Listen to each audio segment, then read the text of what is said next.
우리가 다 읽지는 않았지만 이 사도행전 13장은 바울과 바나바의 1차 선교 여행의 전반부를 기록하고 있습니다. 우리가 그 내용을 알듯 성령님께서 안디옥 교회를 이방 선교의 전초 기지 삼으시죠. 교회는 주신 명령을 따라 바나바와 사울을 따로 세운 후에 안수하고 나서 그들을 파송합니다. 성령 하나님의 보내심을 받은 두 사람은 실루기아 항구로 내려갑니다.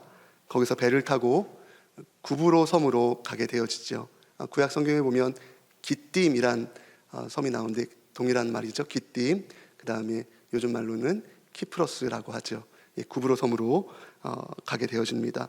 바나바와 바울은 구브로 섬 살라미에 도착한 후에 하나님의 말씀을 여러 회당에서 전하게 됩니다.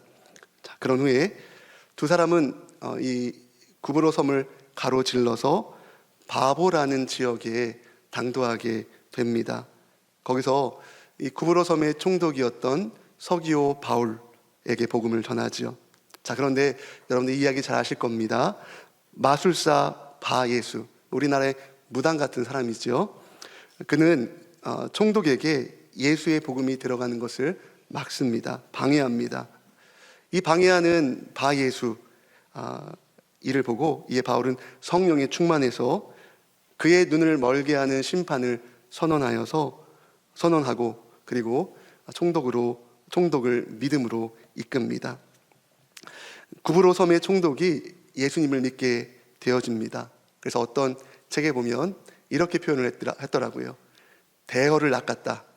구브로 섬에 대열을 낚은 겁니다. 그렇습니다. 구브로 섬에서 가장 영향력 있는 인물 서기오 바울이 예수님을 믿은 일은 엄청난 사건이었습니다. 그런데요, 여기서 한 가지 우리가 기억해야 할 것이 있는데요, 이렇게 복음의 왕성한 역사가 일어난 자리에 바울과 바나바만, 이 두 사람만 있었던 것이 아니다라는 거죠. 그렇죠.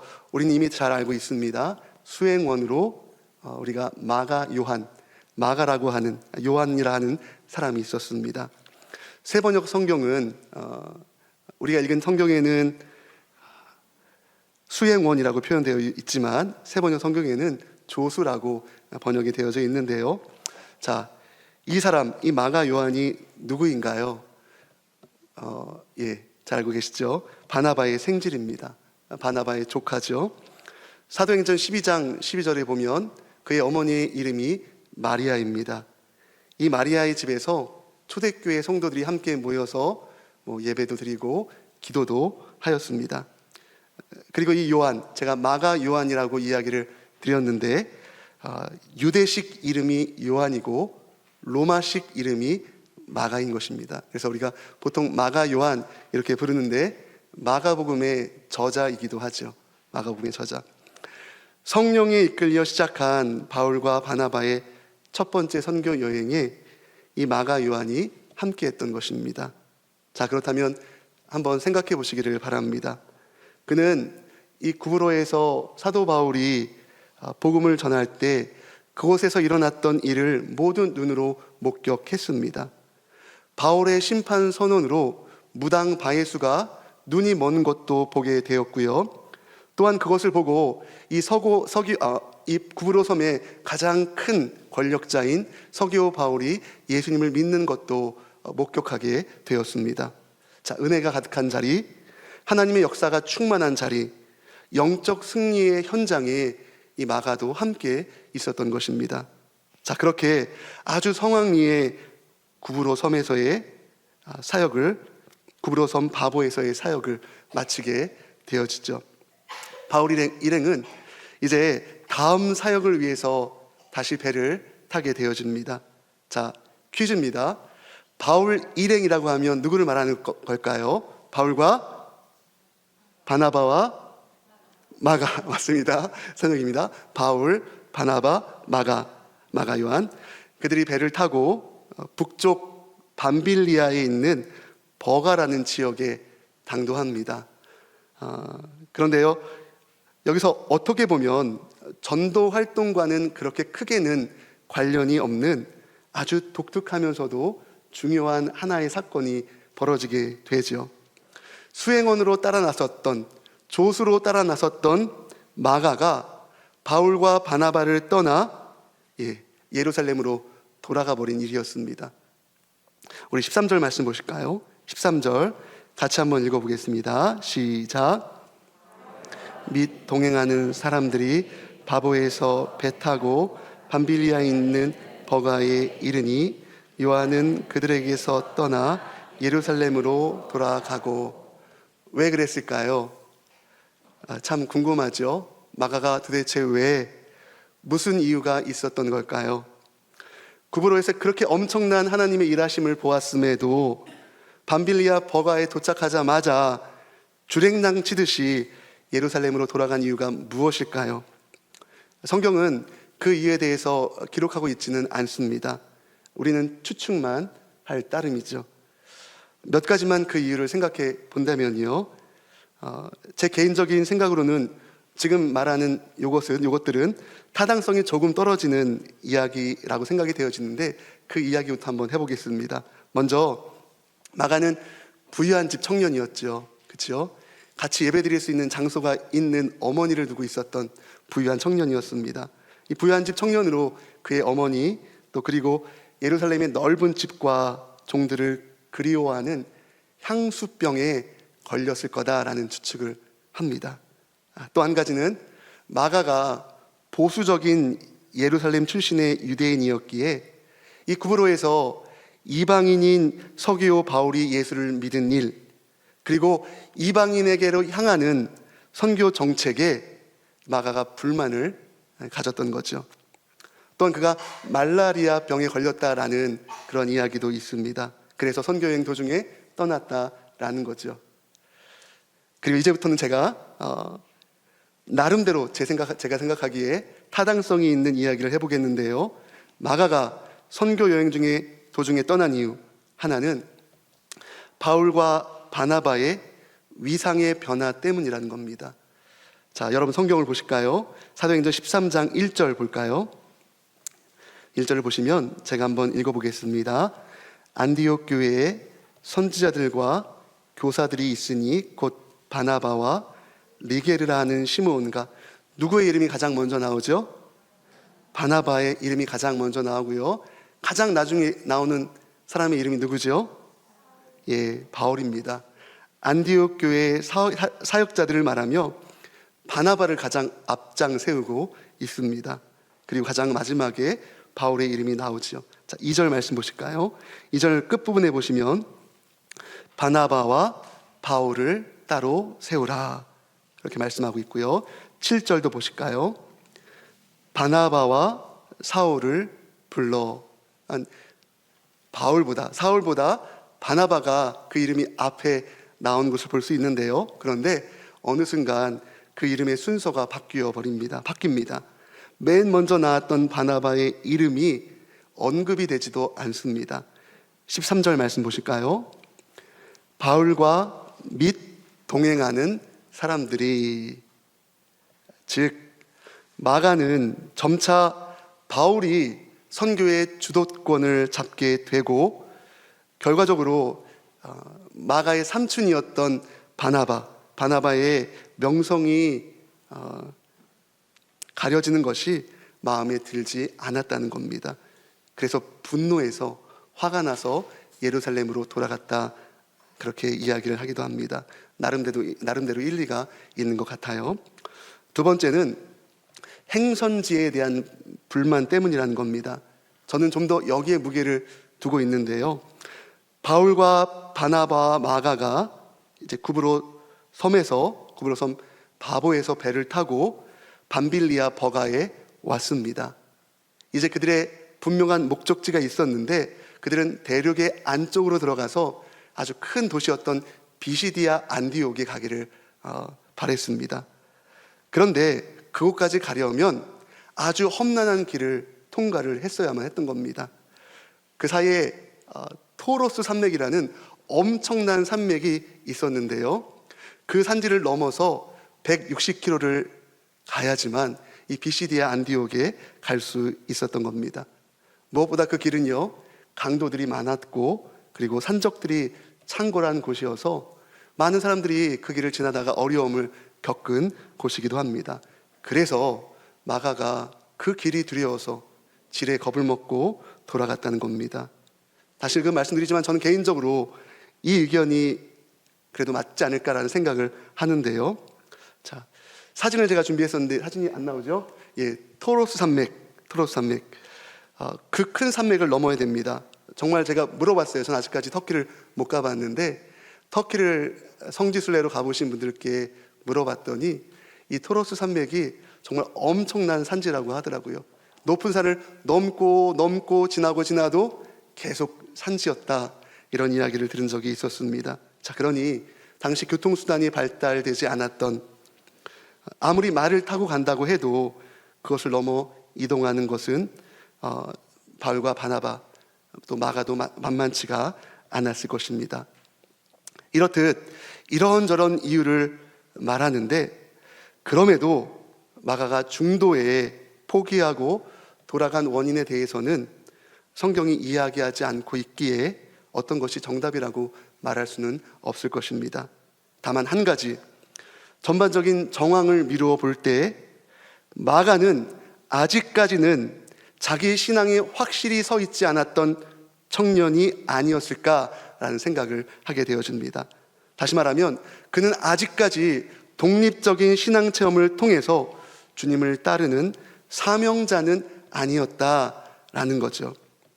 추측을 한다면 그는 어머니의 믿음에 의해서, 그리고 삼촌 바나바의 열정적인 봉사와 섬김의 모습을 보고 따라갔지만 어려움이 다가왔을 때 그만 포기하고 돌아가 버리고 말았을 거라는 겁니다. 자, 마가가 이렇게 선교 여행 초반에 이탈을 하게 되어집니다. 이 마가의 이탈 사건은 나중에 2차 선교 여행 때 바울과 바나바가 엄청나게 대판 싸우고 갈라지는 결정적인 계기가 되어지죠. 바나바가 2차 선교 여행을 준비하면서 바울에게 이렇게 부탁을 하고 이렇게 말을 합니다. 마가를, 내 조카 마가를 1차 선교 여행 때처럼 함께 데리고 가면 안 될까요? 한 번만 더 기회를 줍시다. 근데 불같은 성격의 소유자 바울은 뭐라고 이야기합니까? 단호하게 거절하죠. 밤빌리아 버가에서 우리들을 떠나서 일하러 가지 아니한 마가를 데리고 가는 것은 옳지 않다, 이렇게 이야기합니다. 이 의견차로 둘이 아주 심하게 싸우죠. 심하게, 그냥 싸운 게 아닙니다. 심하게 다툽니다. 그리고 서로 갈라서게 되어지죠. 그래서 바나바는 마가를 데리고 고향 땅 구브로로 두 번째 선교 여행을 떠나게 되어지고요.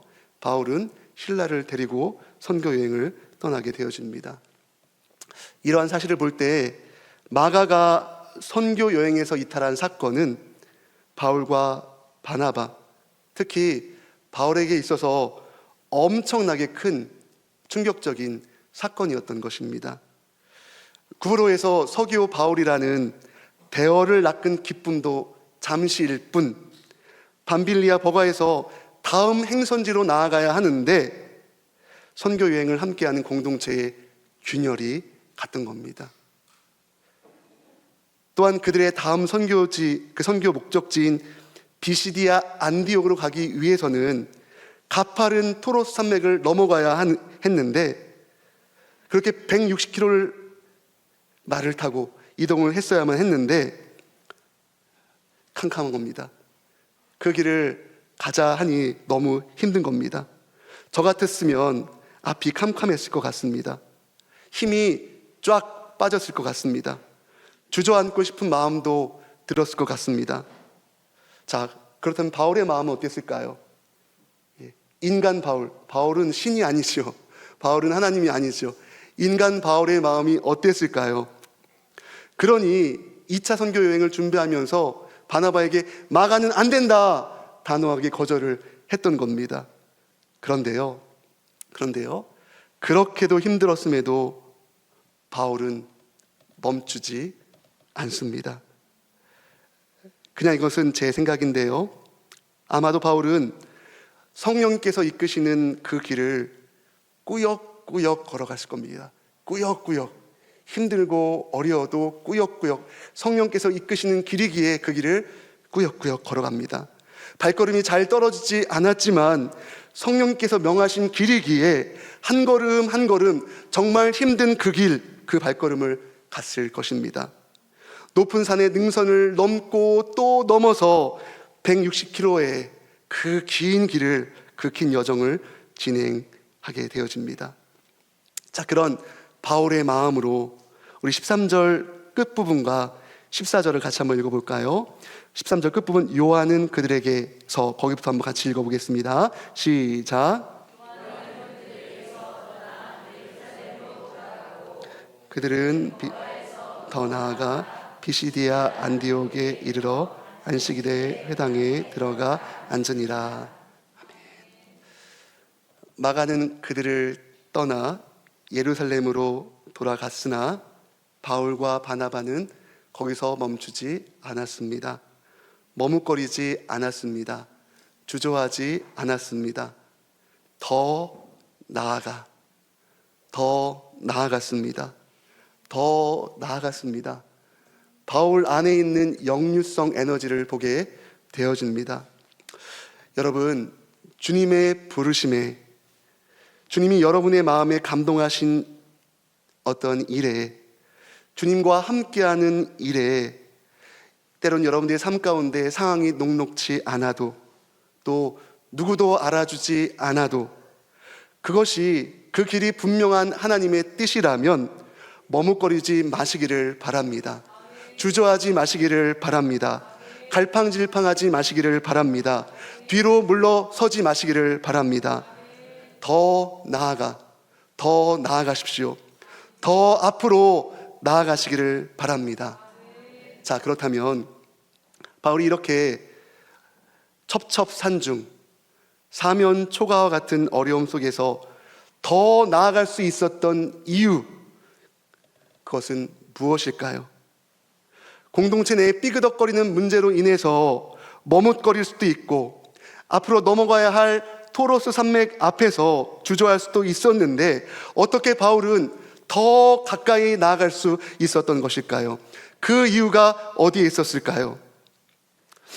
우리가 이제 이 뒤에 이야기들을 이제 쭉 살펴보면요, 바울과 바나바가 버가에서 토로스 산맥을 넘습니다. 넘어서 160km를 이동해서 비시디아 안디옥에 이르게 되어지죠. 이 비시디아 안디옥에는 유대인들이 약 2,000명 정도 살았다고 합니다. 그러니 크고 작은 회당들, 유대인들의 모임, 커뮤니티인 회당들이 많이 있었을 겁니다. 바울의 선교 여행을 한 이제 사도행전의 기사들을 쭉 보면 바울은 대도시 중심의 사역을 했습니다. 에베소나 고린도나 빌립보나 오늘 나와 있는 비시디아 안디옥이나 큰 도시를 중심으로 사역을 하죠. 그가 그 도시에 들어가서 가장 먼저 복음을 전한 곳이 어디였냐? 유대인들이 머물고 있었던, 유대인들의 삶의 중심에 있는 회당이었습니다. 이 회당에는 유대교를 따르는 유대인들도 있었지만 또 한 부류가 있었는데 유대교로 개종한 이방인들이 있었습니다. 성경은 이들을 하나님을 경외하는 사람들이라고 기록을 하고 있는데요, 회당은 이들로 구성되어져 있었습니다. 안식일에 바울과 바나바가 비시디아 안디옥에 있는 한 회당에 방문합니다. 유대인들과 하나님을 경외하는 사람들은 하나님께 예배를 드렸는데요, 예배는 이렇게 구성이 되어졌던 것 같아요. 율법과 예언서를 낭독한 후에 설교식에 짧은 설명을 읽는 형식으로 진행이 되었습니다. 또한 특별히 당시 순회하며 가르치는 납비들을 초청해서 이야기를 하도록 하는 것이 그런 관습이 있었는데, 회당장들은 이 외지에서 온 이 두 사람에게 남다름을 느꼈던 것 같아요. 그래서 그들은 사람을 보내서 이 바울과 바나바에게 권면할 것을 회당에서 사람들 앞에서 권면할 것을 요청을 합니다. 바울은 이때다 싶은 거죠. 이 초청을 복음 전파의 호기로 삼습니다. 그는 그 자리에서 손짓하며 사람들의 주의를 환기합니다. 그리고 말문을 열어서 오늘 본문에 나오는 우리가 길게 읽었던 이 복음을 전하게 되어집니다. 자, 회당은 유대인들의 주 공동체라고 했습니다. 유대인들이 있는 공동체였기에 그들이 잘 알고 있었던 구약 성경을 들어서 복음을 전하지요.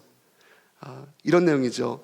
출애굽 사건부터 광야 여정과 가나안 정복에 대한 이야기, 또 사사시대와 첫 왕으로 세웠던 사울 이야기, 그리고 다윗에 이르기까지 장구한 이스라엘의 역사를 이야기를 하게 되어지죠. 자, 그러면서 바울은 약속대로 다윗의 후손으로 이스라엘을 위한 구주 예수 그리스도가 오셨음을 오늘 이 사도행전 13장에서 밝히고 있습니다. 이스라엘의 구원 역사와 약속이 예수 그리스도의 오심에서 완성되고 성취되었다라고 바울은 이 설교에서 밝히고 있습니다. 결국 구원의 말씀이 오늘 이 회당, 오늘 여기에 임했음을 회당에 있는 유대인들과 유대교로 개종한 하나님을 경외하는 이방인들에게 바울은 담대하게 그 복음을 선언했던 것입니다. 자, 26절 우리 같이 한번 보실까요? 26절 같이 한번 읽어볼게요. 시작.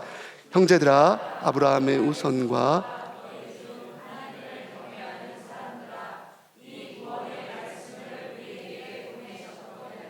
아멘. 이처럼 바울은 이스라엘의 역사부터 시작해서 예수님까지 구절구절 하나님의 신실하심을 이 긴 설교를 통해서 선포하고 있습니다. 자, 그렇습니다. 저는 여기서 정답을 찾았습니다. 마가 요한은 중도에서 선교 여행을 포기하고 돌아갔지만 바울은 멈추지 않고 선교 여행, 그 여행을 더 나아갈 수 있었던 이유를 여기서 찾을 수 있었습니다. 그것은 바울이 구절구절 들어서 길게 설명한 하나님의 신실하심 때문이었습니다. 하나님의 신실하심. 여러분, 바울이 전한 말씀을 주목해 보시길 바랍니다. 그 문장들의 주어가 모두 하나님이라고 표현되고 있음을 볼 수 있습니다. 하나님께서 역사의 주인이심을 분명하게 바울은 선언하며 이야기하고 있습니다. 그는 이렇게 말합니다. 하나님께서 이스라엘을 택하셨다. 하나님께서 이스라엘을 번성케 하셨다. 하나님께서 이스라엘을 인도해 내셨다. 하나님이 이스라엘을 참으셨다. 하나님이 이스라엘을 멸하셨다. 하나님이 이스라엘 가운데 예수 그리스도를 구원의 주로, 구주로 허락하셨다. 이렇게 말씀하고 있습니다. 바울은 역사의 주인이신 하나님이 언약을 이루어 가심을 설교하고 있는 것입니다. 자, 그러면 하나님 언약의 신실하심, 그 언약의 신실하심의 절정이 누구라고 바울은 본문에서 이야기하고 있습니까? 예수 그리스도, 예수님이십니다. 22절 보실까요? 내가 이새의 아들 다윗을 만나니 내 마음에 합한 사람이라 내 뜻을 다 이루게 하리라 하시더니, 하나님 마음에 합한 사람 다윗을 통해서 하나님께서 자신의 뜻을 다 이루시겠다고 하나님의 의지를 바울이 설교하고 있습니다. 자, 그 뜻이 누구를 통해서 이루어지나요? 23절 말씀 다시 한번 읽어볼까요? 23절입니다. 시작. 하나님이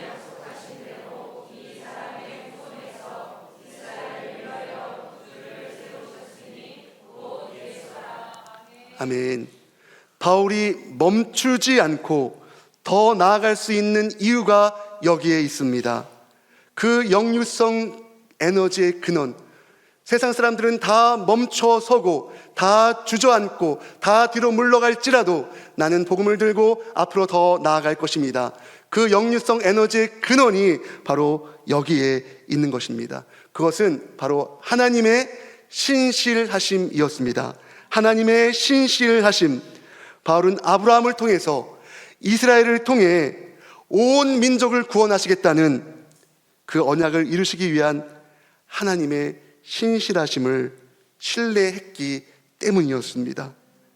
구약의 장구한 역사로부터 지금까지 일해오신 하나님의 일하심과 하나님의 신실하심의 절정, 구주 예수 그리스도께서 자신과 늘 함께 계심을 알았기 때문이었습니다.